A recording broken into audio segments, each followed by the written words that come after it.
Bonjour à toutes, bonjour à tous, nous sommes le 31 décembre 2018. Alors aujourd'hui, toute petite capsule, pas de live, vous comprenez bien que nous sommes en famille et que nous ne pourrons pas... on ne pourra pas suivre le live, on ne pourra pas répondre, et puis vous aussi vous êtes en famille, donc quoi qu'il arrive, c'est pas très grave. Donc je préenregistre cette vidéo. Donc vous pourrez mettre vos commentaires si vous le souhaitez. Il n'y a aucun souci. Louloute, elle est encore enrouée. Elle n'arrive pas encore à parler très bien. Mais je la soigne et ça va, ça marche. Les produits naturels sont très efficaces. Mais elle vous souhaite une excellente nouvelle année et surtout un très bon réveillon. Elle vous rappelle d'ailleurs que si vous avez des animaux, chiens, chats, ne les sortez surtout pas à minuit à cause des pétards, ça les panique. Ils peuvent se sauver et se faire écraser après parce qu'ils sont en totale panique. Donc vous les gardez bien à l'intérieur, vous les protégez bien parce qu'ils sont menacés quelque part. Faites bien attention, c'est un bon conseil qu'elle vous donne. Parce qu'elle aime tellement les animaux que voilà, c'est comme ça. Alors, moi je vous souhaiterais mes vœux à la fin. Mais avant cela, j'aimerais vous lire un petit texte que j'ai écrit, pas nécessairement sur les gilets jaunes, mais sur l'avenir de notre humanité. Je voudrais vous parler de notre droit à une nourriture saine, et surtout à un environnement non pollué et menacé, voire violemment attaqué par les fabricants de produits chimiques, de pesticides et les sociétés agricoles industrielles qui ont fait main basse sur les semences afin de les transformer en OGM toxiques et pollués à la base. Ce qui rend le principe même de l'agriculture obsolète. L'agriculture que nous connaissions hier n'est plus la même. Car le paysan n'est plus propriétaire de sa récolte. Ses semences sont achetées sous forme de leasing et ne peuvent être réutilisées sans avoir à payer un loyer sur cette nouvelle utilisation, emprisonnant l'agriculteur dans une démarche commerciale satanique et les consommateurs contraints et forcés de consommer ces récoltes malsaines sans avoir à faire le choix entre aliments sains et pollués. Alors j'en parle également dans mes livres, j'en parle dans plusieurs de mes Pandora. C'est quelque chose qui est extrêmement important et que nous devons réaliser. C'est-à-dire que la nourriture, c'est pas ce qui se limite sur les étals des vendeurs de primeurs ou des supermarchés. Et la nourriture, elle est cultivée ailleurs. Et dans cet ailleurs, elle est maltraitée. Quand je dis maltraitée, c'est que elle n'a presque plus rien de naturel. Et dans ce presque plus rien de naturel, il y a énormément de poisons et de toxiques, de neurotoxiques, de perturbateurs endocriniens qui rendent malades les gens. Demandez-vous pourquoi les enfants sont cancéreux en dehors de la vaccination. Ils mangent toujours ces bonbons hyper acides. Tout ce qui est acidulé, d'ailleurs, porte à l'acidose, et c'est l'acidose qui oxyde les cellules et fait tomber malade, entre autres. Actuellement, les seuls bénéficiaires de ces politiques anti-agricoles, parce que ce sont des politiques anti-agricoles, tout ce qui est fait pour l'agriculture aujourd'hui, sont les grands groupes industriels qui accumulent des bénéfices à nos dépens, aux dépens de notre santé. Pour parvenir à une telle incohérence, le lobbying et la corruption sont l'arme principale de ces criminels de l'humanité, arrosant avec un pactole de plusieurs centaines de milliards de dollars pour influencer politiciens, politiques, entreprises, et cela pour contourner et réécrire des lois censées protéger l'humanité. L'argent et la loi sont les armes principales contre les peuples. Pourtant, le rôle des élus consiste à défendre nos droits, alors qu'ils font exactement le contraire, ce qui explique le mouvement international des Gilets jaunes, qui s'estiment trahis par leurs représentants depuis des dizaines d'années. Et ils ont raison. Alors, si les politiciens et leurs suppôts de journalistes vendus à la putain de Babylone ne font pas leur travail de soutien de la vie et des peuples, nous, qui ne gagnons rien dans cette affaire, de dénonciation, nous devons pour nos frères humains le faire à leur place. Tout d'abord, nous devons éduquer le consommateur en l'informant des avantages des aliments sains produits à l'aide de pratiques agricoles responsables, écologiques, afin de le motiver à consommer intelligemment pour le bien de sa santé et celui de l'humanité tout entière. Ainsi, en privilégiant des produits sains et des producteurs responsables, souvent persécutés par les autorités et les lobbies. C'est vrai que les exploitants agricoles bio, alors déjà il fallait faire des pieds et des mains pour obtenir des subventions que ceux qui utilisent des produits toxiques chimiques obtiennent en claquant des doigts. Alors déjà c'était difficile pour eux, mais je crois que maintenant ils n'obtiendront plus aucune subvention, plus la moindre. Les citoyens concourent donc à sauver la planète en favorisant justement l'exploitation en biodynamie ou l'exploitation biologique, car ils ont un impact sur le marché, évidemment, et sur les pratiques déviantes imposées par les industriels. Aujourd'hui, le secteur des produits biologiques se développe puisque les consommateurs informés exigent une meilleure nourriture. Mais, parce qu'il y a un mais, on nous parle de bio, ça nous coûte plus cher alors qu'on utilise moins de produits toxiques. Donc il y a déjà, il y a toujours des excuses. Mais on utilise quand même des pesticides. C'est-à-dire qu'il y a une tolérance. Alors, il faut se demander pourquoi dans le temps on n'avait pas ça.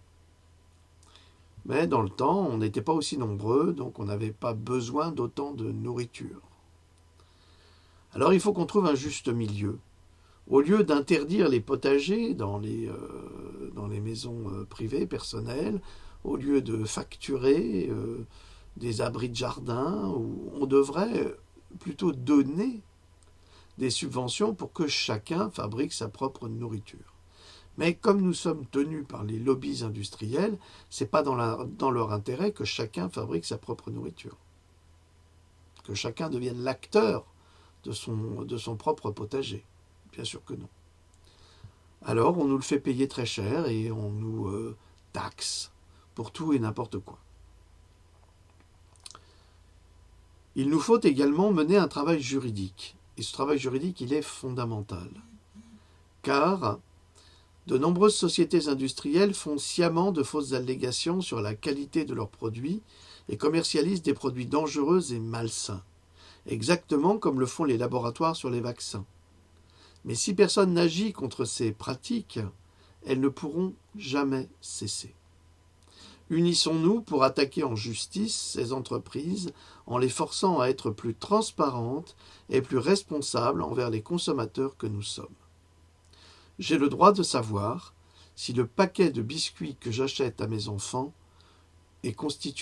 contient des OGM ou pas. J'ai le droit de savoir. J'ai le droit de savoir que la production d'huile de canola, ou comment s'appelle cette huile en français? Ah, ça y est, j'ai les noms anglais, mais enfin bref, vous regarderez canola, traduction, vous verrez, n'est pas sans OGM. La plupart du temps, elle est pleine d'OGM. J'ai le droit de savoir si le maïs est naturel ou pas, alors que 96 ou 98% de l'exploitation du maïs est OGM aujourd'hui. J'ai le droit de savoir si le soja que j'achète est avec ou sans OGM, alors que 96% de la production mondiale de soja est OGM. Donc j'ai ce droit-là, en tant que consommateur, de pouvoir choisir. C'est ce qu'avait promis le président Obama lors de son deuxième mandat, et il n'a jamais satisfait à sa promesse. Parce qu'il faut savoir que dans son gouvernement, il avait quand même 50 conseillers de Monsanto. Donc nous avons le devoir de mener de front un travail écologique et un travail politique. Quand je parle d'écologie, ce n'est pas l'écologie qu'on veut nous vendre. Parce que les chemtrails, maintenant, j'ai fait deux vidéos sur le sujet de la reconnaissance des chemtrails par les États, maintenant. C'est reconnu et c'est pour nous protéger du soleil. Oui. Alors, le soleil n'a jamais été un handicap pour les milliards d'êtres humains pendant des millions d'années. Aujourd'hui, ça l'est parce que des fous furieux dirigés par les démons du sous-sol, veulent exterminer la planète et veulent nous pousser à des périodes de famine épouvantables, puisque vous savez, comme moi, que sans soleil, il n'y a pas de vie, il n'y a pas de synthèse qui se fait entre les plantes et la lumière. Elles ne poussent pas s'il n'y a pas de lumière. Regardez dans les pays nordiques, en hiver, il y a très peu de lumière, il n'y a rien qui pousse. Regardez en Italie, en Espagne, en Méditerranée, au Maroc, il y a tellement de soleil que tout y pousse. On pourrait faire, par exemple, de l'Arabie Saoudite une oasis permanente. On pourrait le faire. Les princes saoudiens ne se gênent pas pour arroser copieusement leurs jardins. Ceux des autres sont desséchés, mais pas les leurs. Donc nous avons le devoir de mener de front un travail écologique et un travail politique. Qu'on le veuille ou non, politique et nourriture sont indissociables, puisque c'est la politique qui autorise les OGM et leurs pesticides toxiques. C'est pour ça que je m'arrache un peu les cheveux, mais j'ai rien contre ce garçon, mais absolument rien contre ce garçon. Je trouve qu'il fait du bon travail, mais surtout qu'il ne dise pas qu'il ne veuille pas faire de politique, puisque rien que de faire ce qu'il fait, c'est de la politique, donc il ne faut pas être hypocrite. Et aujourd'hui, les décisions se prennent au niveau politique. Alors, nous sommes pour le RIC, bien entendu, mais pour le moment, on n'a rien d'autre que le politique. Je suis navré, donc on ne peut pas l'éviter. Et on ne fera pas tabula rasa en 5 minutes.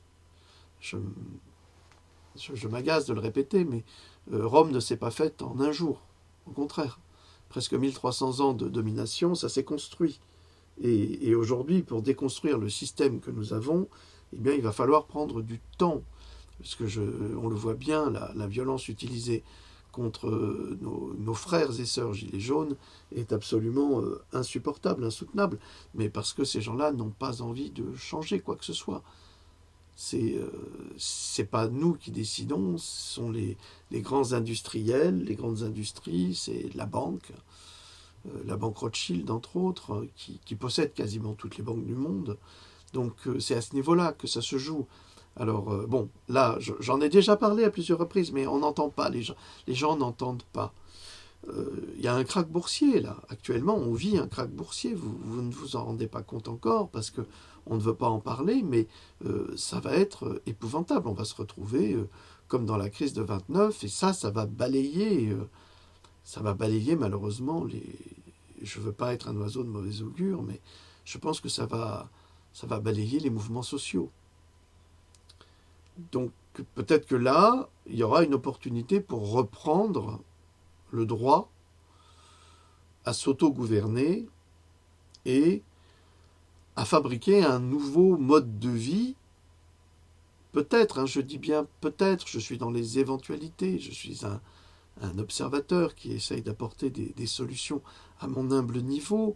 Je n'ai pas la science infuse, je ne connais pas tout, mais je reste persuadé, même si nos amis de l'UPR ne sont pas d'accord avec moi sur ce point, je reste persuadé qu'actuellement, si le processus électoral n'est pas éradiqué par la vague de gilets jaunes internationale, eh bien, il faut un plan B, et il faut que les gilets jaunes eux-mêmes, je dis bien eux-mêmes, pas la liste qui est mise en place de faux gilets jaunes à travers le président Macron et ses 2 représentants connus, je pense que les gilets jaunes doivent, même si l'Europe ne sert à rien, doivent quand même initier une entrée au Parlement européen et ensuite faire d'autres élections et rafler tous les sièges à l'Assemblée. Moi, je crois à cela. Tant qu'on n'a pas changé le système, eh bien, on a une roue de secours.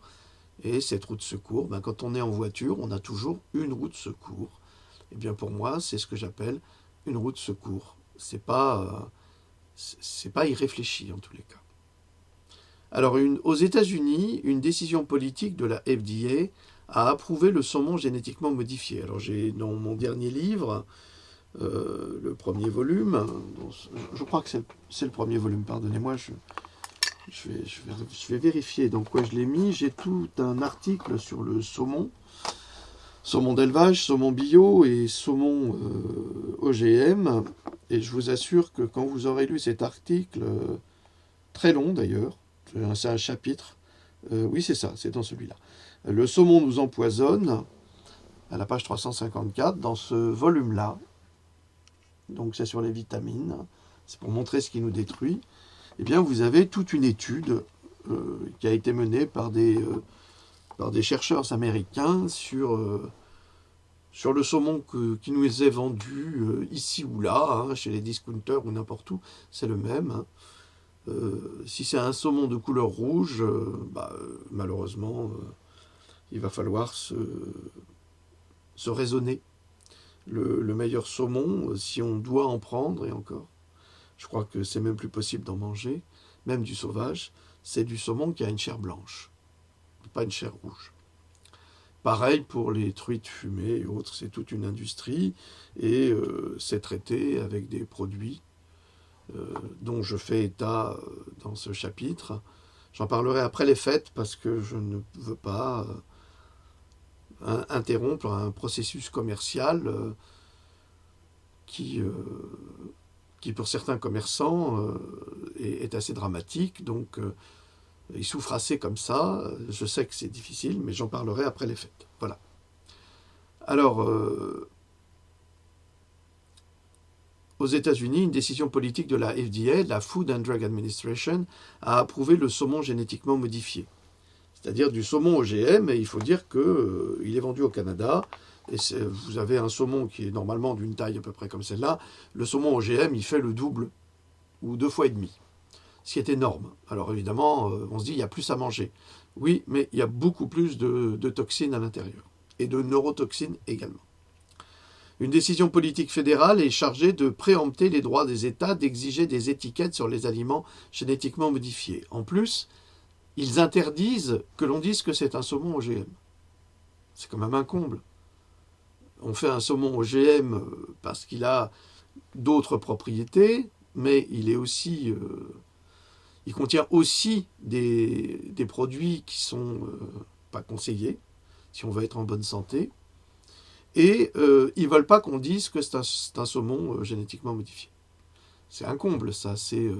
Ça veut dire que... je reprends toujours cette image d'Étienne Chouard que je trouve tellement juste. C'est la victime du violeur qui se manifeste ou qui attaque son violeur, et le violeur qui s'insurge en disant « Ah, attention, ma victime que j'ai violée s'insurge. C'est une honte, il faut la condamner. » Ben, c'est un petit peu ça. Ça s'appelle le Farm Bill. Bill, c'est une facture. C'est la facture de l'exploitation agricole, de la ferme. Le Farm Bill est un document politique de 90 milliards de dollars qui accorde des subventions aux agriculteurs, qui sont souvent les plus riches, qui cultivent des semences génétiquement modifiées, mais qui discrimine les petits agriculteurs indépendants qui cultivent des aliments de manière responsable. Exactement ce qui se passe en France également. C'est-à-dire que ceux qui sont sanctionnés, c'est ceux qui essayent de fabriquer de la nourriture dans le respect des saisons et dans le respect de celles-ci, à savoir de la nourriture non OGM et avec le moins de pesticides possible. Nous devons donc nous mobiliser pour faire pression sur les législateurs, nos élus, ceux que nous avons élus. C'est pour ça que tous les ministres de l'Agriculture, depuis 20 ans, sont les plus nazes qui soient, parce qu'ils font travailler non pas la logique, ni la raison, mais les lobbies, dont ils sont les suppôts. Nous devons nous mobiliser pour faire pression sur les législateurs pour qu'ils fassent mieux ou qu'ils fassent simplement le travail pour lequel ils sont élus. Et enfin, écarter les décideurs politiques qui soutiennent la mauvaise politique alimentaire et agricole par pure corruption. Alors, l'idée d'un mouvement citoyen gilet jaune, alors ils disent oui, l'UPR existe déjà. Non, je ne suis pas d'accord et je vais me faire attaquer parce que la plupart du temps, les UPRistes sont très refermés sur eux-mêmes. Ils font beaucoup penser aux socialistes. Monsieur Asselineau est un homme de pouvoir. C'est un homme qui a travaillé avec M. Chirac pendant des années. Ce n'est pas un reproche, c'est un constat. On ne peut pas travailler au pouvoir sans être lié à certaines loges et sans servir certains maîtres. M. Asselineau, et je me suis séparé de ce groupe, n'a aucune position contre les vaccins. Et j'avais écrit, réponse, bref, pas de réponse, pas vraiment. Je l'ai déclaré, j'ai fait des vidéos, pas de réponse davantage. Donc c'est bien de raconter l'histoire de l'Europe, c'est très juste. Mais quand on n'est pas capable de s'engager pour sauver les enfants de France à travers une vaccination criminelle, et d'ailleurs il n'y connaît rien en vaccination, il en a parlé une fois, c'était ridicule, c'était pathétique, et son équipe ne vaut pas mieux. Il est très mal entouré, je l'ai déjà signalé, mais peu importe, prétentieux, arrogant, voilà son équipe, et surtout des petits nazis. Ah oui, vous êtes des petits nazis, ainsi que les socialos et tous les autres. Dès qu'on oppose un point de vue ou une critique, on est attaché, on est crucifié au pilori, on est insulté de toutes parts, comme d'ailleurs au niveau de certains gilets jaunes, une certaine forme d'administration secrète qui ne supporte pas la contestation, c'est exactement les mêmes. Dès qu'on arrive dans les sphères du pouvoir, eh bien, on se retrouve avec une bande de petits criminels, parce que ce sont des petits criminels de la pensée, qui refusent toute forme de discussion ou de contestation. Et ça, c'est valable pour la bande à Mélenchon, c'est valable pour la bande à Asselineau, c'est valable pour la bande à droite, pour la bande à gauche, pour la bande au centre et pour les nouveaux nazis que sont la France en marche. C'est exactement pareil et je comprends absolument la pensée des Gilets jaunes sur ce sujet en disant pas de politique, oui, mais moi je ne dis pas ça, je dis pas cette politique.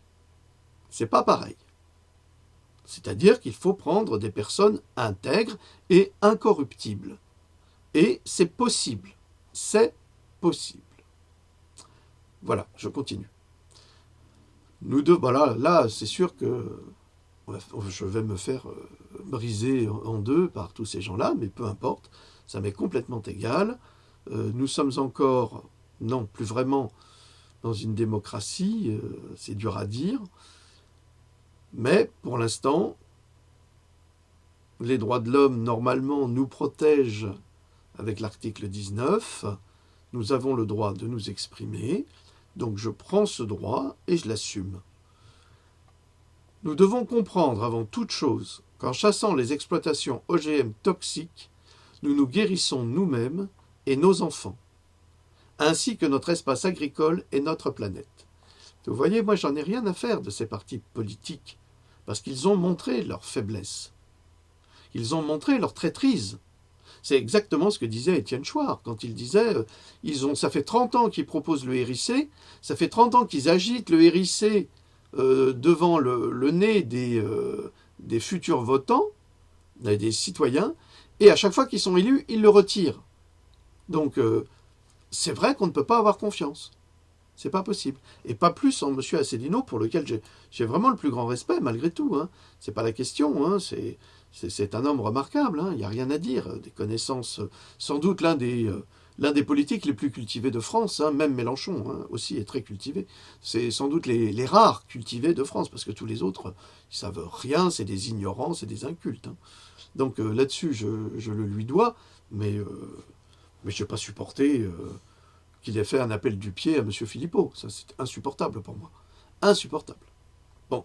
Après, vous dites qu'à l'UPR, c'est pas vrai, mais si, c'est vrai. Vous avez la mémoire courte, hein. On n'a pas oublié. Aller chercher un type du Front National, non mais je rêve. Bon, passons.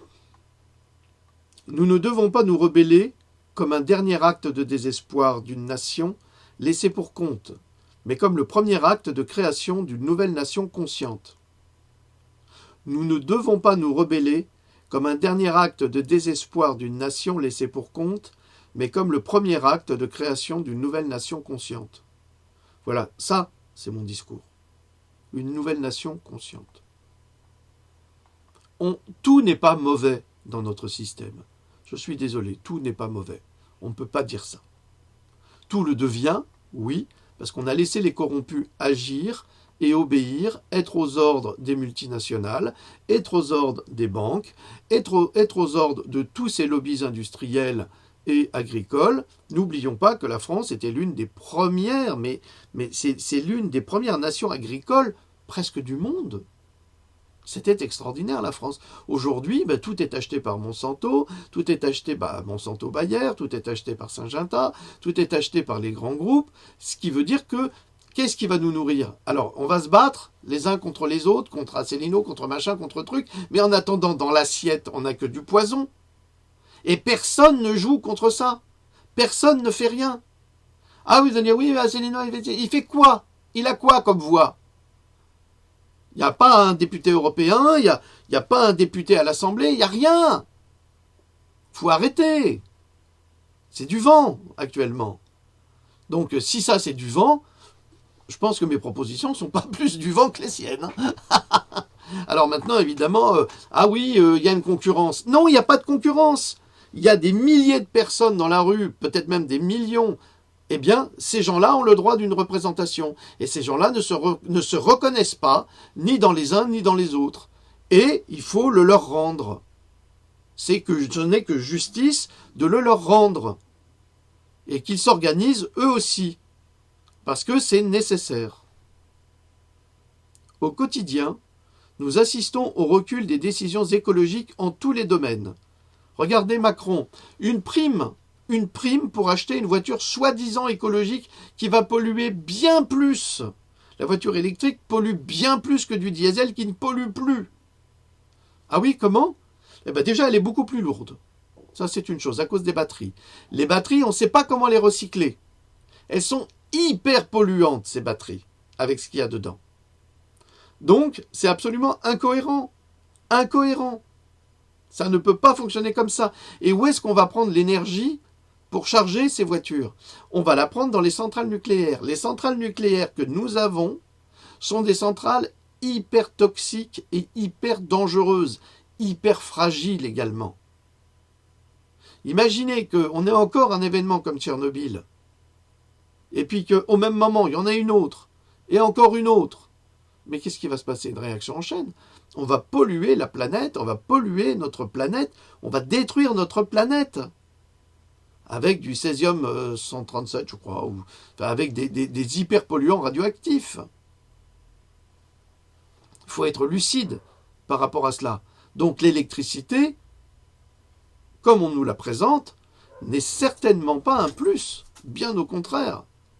C'est un moins, c'est dangereux, c'est toxique. Alors, bien sûr, il y a l'hydrogène, et puis il y a l'énergie de la Terre, qui est très puissante. Donc, il faut voir Nikola Tesla, même les Russes ont fait la pile de Tesla. Ça fonctionne, ça fonctionne. On l'a dans l'histoire aussi, à travers les pyramides et des constructions très anciennes. J'avais commencé un livre là-dessus il y a 7 ans, et j'ai arrêté parce que je n'arrivais plus. Je n'arrivais plus parce que tout ce qu'on nous avait appris, tout ce qu'on m'a appris, tout ce que j'ai appris dans mes livres est faux. Et ça a été très dur pour moi. C'est pour ça que je donne un conseil maintenant aux personnes qui ont des parents qui ne comprennent pas ce qui se passe. Eh bien, laissez-les, s'il vous plaît, dans leur conviction. Pourquoi? Parce que si vous réveillez ces convictions, si vous leur dites une vérité qui va les déranger, ça va les tuer. Parce qu'ils ne pourront plus faire face, ils n'auront plus l'énergie pour faire face. J'en sais quelque chose, je l'ai vécu moi-même avec mes découvertes archéologiques. Ça a été pour moi quelque chose, c'était trop. C'était trop. Il y a des syndromes, par exemple, les Américains qui vont en Europe, à Florence, où en se retrouvant devant le dôme de Florence, eh bien, font des syncopes. Devant les portes du paradis, font des syncopes. On les amène à l'hôpital. Parce qu'ils réalisent qu'en fait, leur nation, parce que c'est hyper nationaliste, les Américains, c'est les meilleurs, c'est les plus grands, c'est les plus intelligents. C'est vrai pour beaucoup de choses. C'est faux pour beaucoup d'autres choses, parce que les Américains, c'est quand même un melting pot de tout ce qu'il y a au monde. Hein. C'est des Français, des Coréens, des Anglais, il y a de tout, hein, des Chinois, il y a de tout, des Italiens, des Tchèques, des Hongrois, il y a de tout en Amérique. Donc, ils réalisent qu'en fait, leur pays est assez jeune. Hein. Il a quoi? Il a 250, 300 ans à peu près, hein. Pas plus, alors que 400 ans plus tôt, 500 ans plus tôt, c'était le temps des génies et on faisait des constructions phénoménales. Voilà. Donc, c'est pas toujours évident de faire face à cette réalité. Au quotidien, nous assistons au recul des décisions écologiques en tous les domaines. Nous l'avons vu avec le glyphosate et on le voit aussi avec des agriculteurs qui pleurent. Ne nous retirez pas le glyphosate. Mais si on vous retire le glyphosate, messieurs, dames, c'est pour sauver l'humanité, c'est pas pour vous ruiner particulièrement. Il faut être lucide, s'il vous plaît. Vous empoisonnez et vos familles et les nôtres. Vous avez une responsabilité énorme parce que vous êtes inconscient des réalités. Donc nous avons vu notre gouvernement et l'Europe abolir des protections environnementales critiques, notamment l'interdiction d'un produit chimique utilisé dans la production alimentaire et qui est connu pour nuire au cerveau des enfants et prolonger l'exploitation du glyphosate, pourtant reconnu toxique et cancérogène plus que probable, d'après les études du professeur Gilles-Éric Serralini en France, qui a été attaqué par Monsanto d'ailleurs, et qui a gagné son procès contre Monsanto. Et contre les campagnes de diffamation parce qu'il a prouvé, c'est dans mes livres, hein, de Gilles-Éric Serralini, le professeur Gilles-Éric Serralini a prouvé que non seulement le maïs OGM n'était pas bon pour les mammifères, mais que couplé en plus avec le Roundup, c'était pire. C'était pire. Bon, ça provoquait des tumeurs au niveau du foie, au niveau du pancréas. Vous avez tous vu maintenant, vous qui êtes sur les réseaux sociaux, ces photos de rats avec des tumeurs énormes qu'ils ont au niveau de l'abdomen. Ça, c'est des produits commercialisés par Monsanto et on les retrouve partout. C'est-à-dire que ces OGM, on les trouve dans les petits pots pour bébés, on les retrouve dans les sucres, on les retrouve dans le blé, dans le pain, dans les viennoises. On le retrouve partout.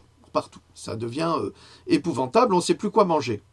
Non, et ça fait grossir d'ailleurs, ça fait terriblement grossir puisque ça perturbe profondément la flore intestinale qui est, on peut dire, le centre à 70% de notre système immunitaire. Donc votre flore intestinale va mal, votre système immunitaire est perturbé, votre pensée est perturbée, votre cerveau est perturbé. Bon, ça je l'ai expliqué dans mes livres, même dans les derniers, où j'explique comment soigner les autistes à travers des greffes fécales au niveau des intestins et à travers des régimes alimentaires très précis. Alors, je continue. Ces attaques contre notre santé et notre environnement doivent être éradiquées le plus rapidement possible, car on ne pourra nourrir l'humanité avec des dollars ou des euros, même pas avec de l'or. Les Gilets jaunes mènent un combat salutaire pour l'humanité, et là, vous le voyez, et c'est ça qui est extraordinaire, c'est cette union. C'est cette union qui réunit mais toutes les couleurs, toutes les classes sociales. Tout le monde est réuni. Alors, qu'ils soient de gauche, de droite, d'Asselineau, de Socialo, de machin, de trucs, ils sont tous ensemble. Ils sont tous réunis sur la même cause. Donc, ça montre bien que ces partis ne valent rien. Ils sont juste là pour diviser les gens. Et après, quand nous avons ce discours, on dit oui, non, c'est vous qui divisez les gens. Moi, je divise personne. J'essaye au contraire de réunir tout le monde. Et les Gilets jaunes prouvent que c'est possible. Et c'est ça qui est extraordinaire. Et du point de vue spirituel, c'est encore plus fort que ce que vous pouvez imaginer. Les Gilets jaunes mènent un combat salutaire pour l'humanité, et nous devons les soutenir pour que ce combat reste attaché à cette rébellion qui mènera à la libération et à la santé pour tous, puisque nous nous sommes engagés à créer un avenir meilleur avec les Gilets jaunes. C'est exactement ce qu'ils veulent, les Gilets jaunes. Un avenir meilleur pour eux et surtout pour leurs enfants. Pour cela, nous avons besoin de solutions réelles et non théoriques. Nous avons besoin d'un mouvement plus grand, meilleur, plus uni. Nous avons besoin d'un mouvement social pour tous.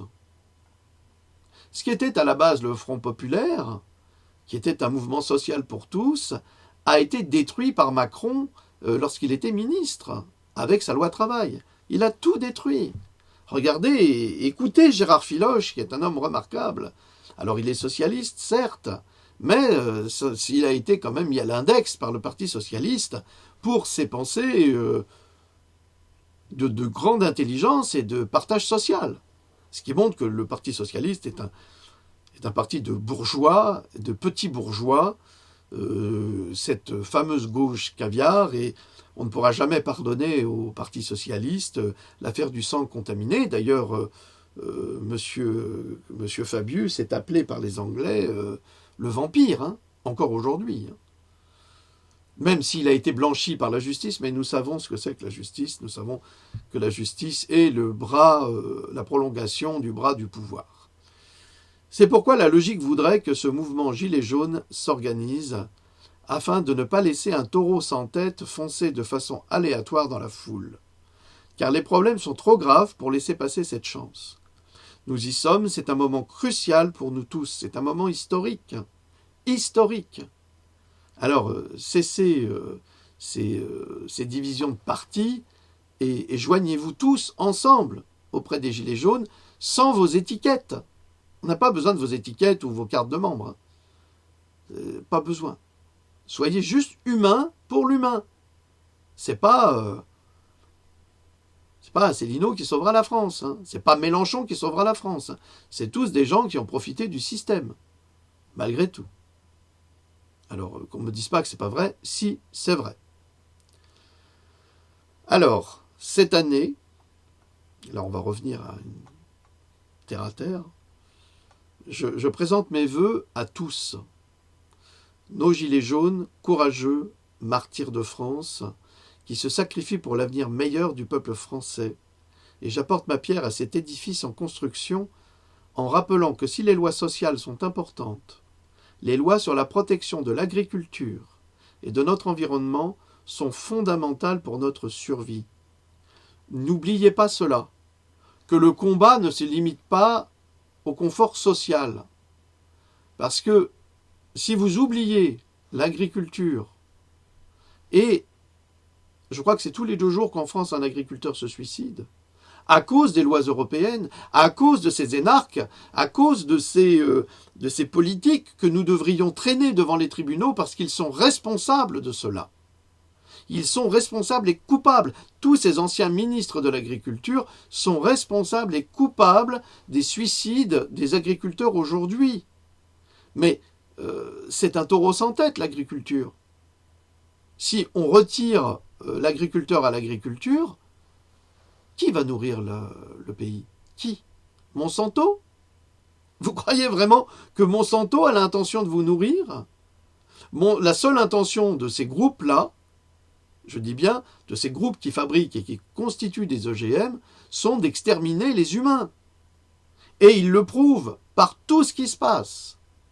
Donc, là-dessus, c'est fondamental.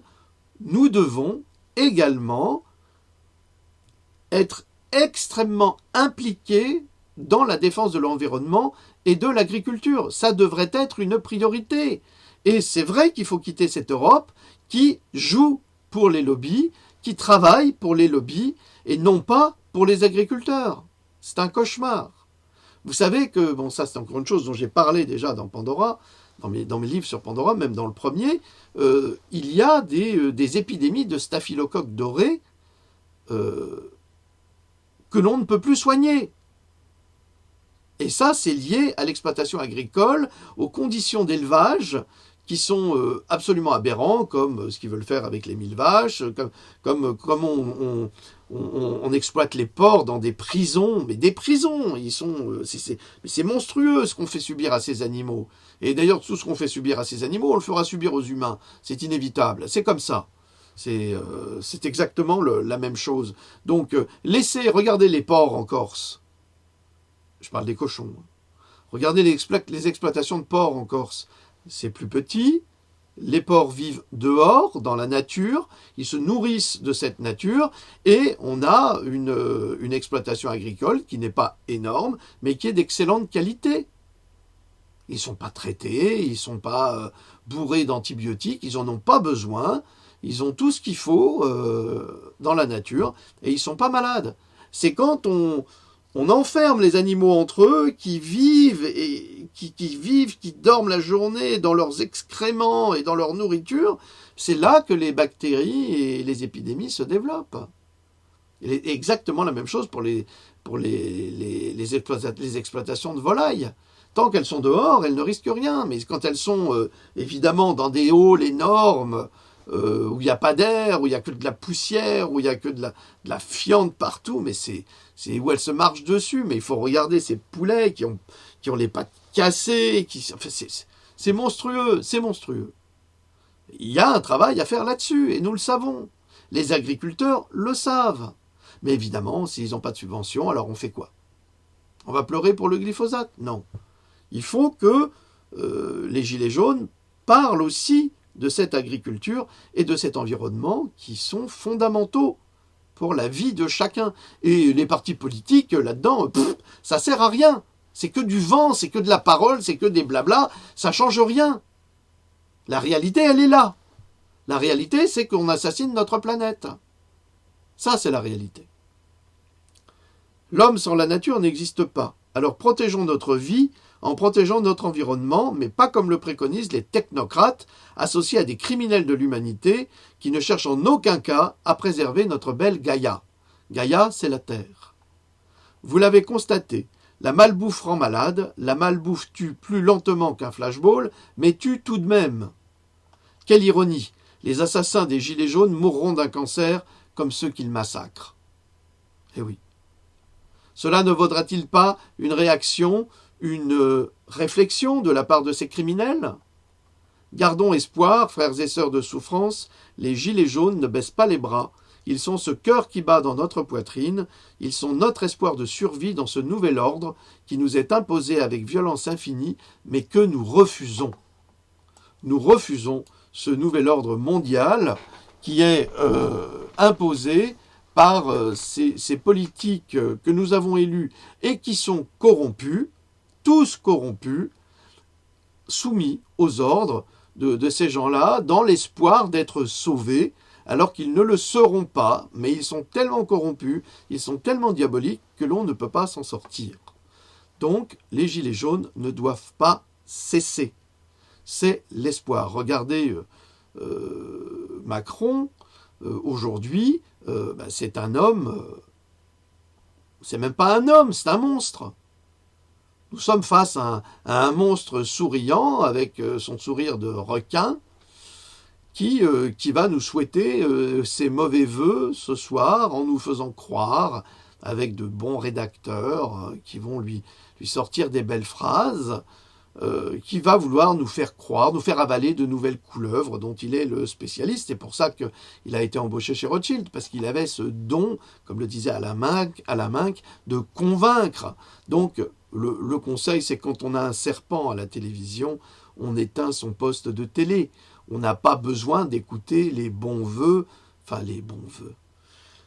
les paroles d'un monstre, parce que pour moi c'est un monstre odieux, pendant que des gens se font tuer, des citoyens français se font tuer dans la rue, dans les rues des villes de France, monsieur va à Saint-Tropez rencontrer ses amis milliardaires et millionnaires, sans se soucier le moins du monde, sans apporter la moindre parole de sympathie, et même s'il apportait une parole de sympathie ce soir, ce qui m'étonnerait fort aux victimes, eh bien ce serait encore une vaste hypocrisie, puisqu'il se fout de tout. Cet homme se fout de tout, c'est un menteur pathologique, on le voit avec l'affaire Benalla, enfin ça devient le feuilleton. Mediapart a publié quelque chose aujourd'hui sur Benalla, une interview de Benalla, mais alors celui-là, il dit que il sent que son cœur est un peu jaune. C'est son foie qui est jaune, foie jaune, va, menteur pathologique. Toi aussi, tu t'es pas gêné pour le 1er mai tabasser des gens alors que personne ne t'y obligeait.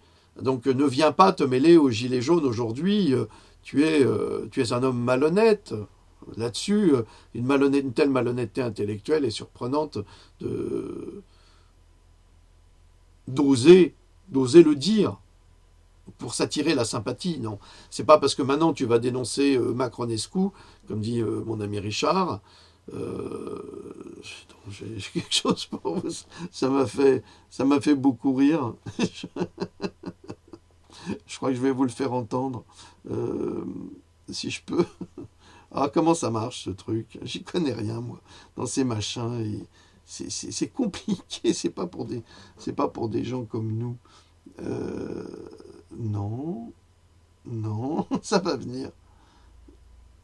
Liste d'enregistrement, voilà, c'est ça. Attends. Allez, donne-le-moi. Ah, il me le donne pas, c'est pas vrai.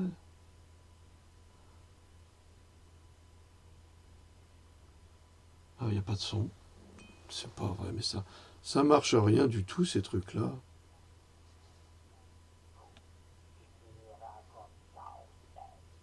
Allez, allez, mets-moi du son. Allez, on va voir si ça marche.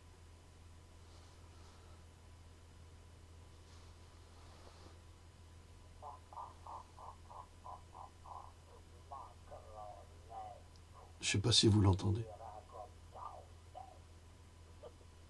Ah, c'est terrible ce truc, ça marche pas. Bon, je sais pas m'en servir, je suis désolé, je vous demande pardon pour cette interruption momentanée de notre programme. Si j'avais de meilleurs matériaux, mais ça coûte cher et j'ai pas les moyens, donc je fais avec les moyens du bord.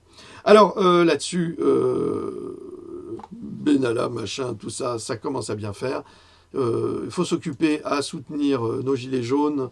Je leur souhaite, mais vraiment le meilleur des soutiens que je leur accorderai toujours, parce que les Français sont courageux, sont admirables. On leur balance des gaz lacrymogènes aujourd'hui qui leur font cracher du sang, donc on ne sait même pas quelle est la formule. Ils ont dû augmenter quelque chose là-dedans. Il n'y a personne qui fait d'enquête, c'est un scandale absolu. Macron est un scandale absolu, il faudrait porter plainte contre lui pour crime contre l'humanité, pour avoir gazé son peuple, pour avoir flashballé son peuple. C'est absolument insupportable. Insupportable. Alors, je vous souhaite de passer d'excellentes fêtes de Nouvel An. Même s'il y en a qui disent ouais c'est sataniste, je m'en fous. C'est quand même demain la nouvelle année, on est en 2019. Ils vont fêter ça à leur manière, courageusement, sur des palettes, dans le froid. C'est admirable. Moi je dis que c'est admirable. Alors, vos histoires de satanisme là, concernant le nouvel an, je m'en fous. Il faut plutôt leur apporter du baume au cœur plutôt que de dire il ne faut pas faire très hein. Il faut être positif. Alors soyons positifs pour 2019 qui sera une année très très difficile, très complexe à gérer et dans l'espoir que les gilets jaunes parviennent à obtenir gain de cause et qu'on puisse reprendre avec bonheur et intelligence la gestion d'un pays et sauver cette planète qui en a besoin. Elle en a vraiment besoin. Il faut réformer toutes les industries parce qu'on n'a pas le choix.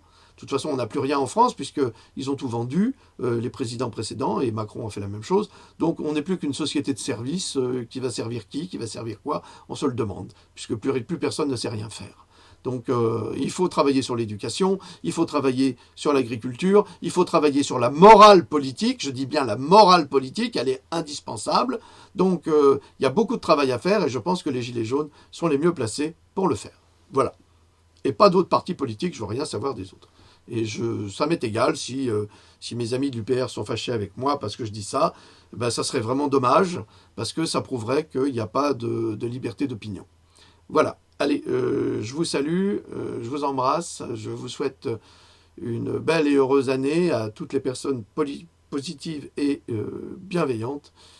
Et je vous dirai à l'année prochaine, peut-être pas demain, mais sans doute après-demain. Louloute vous salue, elle vous souhaite une excellente nouvelle année. Elle m'a dit, tu leur diras, oui, tu leur diras, il dit, je souhaite une nouvelle année. Ben voilà, j'ai souhaité la nouvelle année. Et puis c'est tout. Allez, salut.